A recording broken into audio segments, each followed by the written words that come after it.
even though Sevastopol is 3 short stories, I think it was Denise at Lolli who called it once a book in stories or a novel in stories, because I think,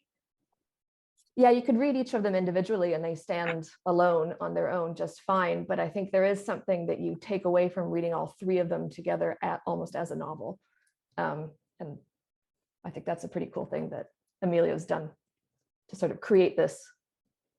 book-like feeling from reading short stories. Yeah, I think Zoe is correct. I think there is this feeling of difference. After all, the stories are independent, but also of closeness. This common tone, this sense of progression that I talked about the Tolstoy's book, because there is the name of the short stories are months, so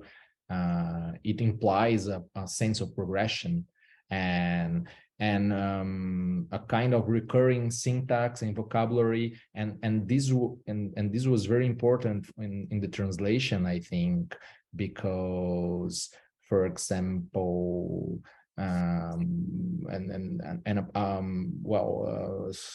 about this kind of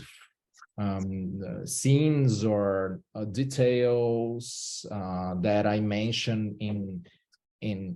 a section, and then this come back in another short story. So I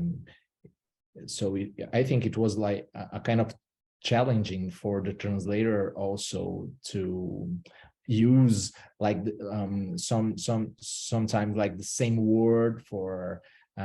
2 different scenes that they are disconnected, but I would like to connect these 2 scenes, and how you can do that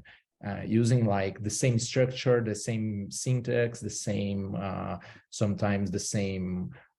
word, and for example, another thing, like in the book there is always a person telling, imagining, remembering in all these 3 stories, and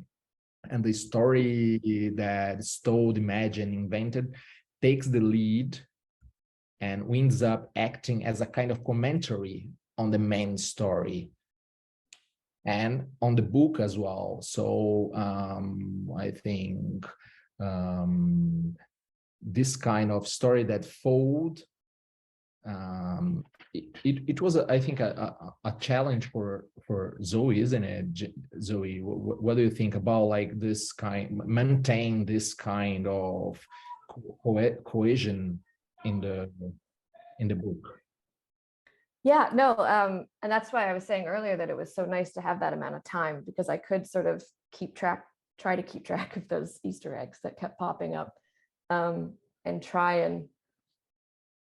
like I said, just hold everything together as best I could, so that you do get that repetition of whether it's an atmosphere or it's the syntax, or even, yeah, just like a specific term that I used in one story that I would try and use in the next one.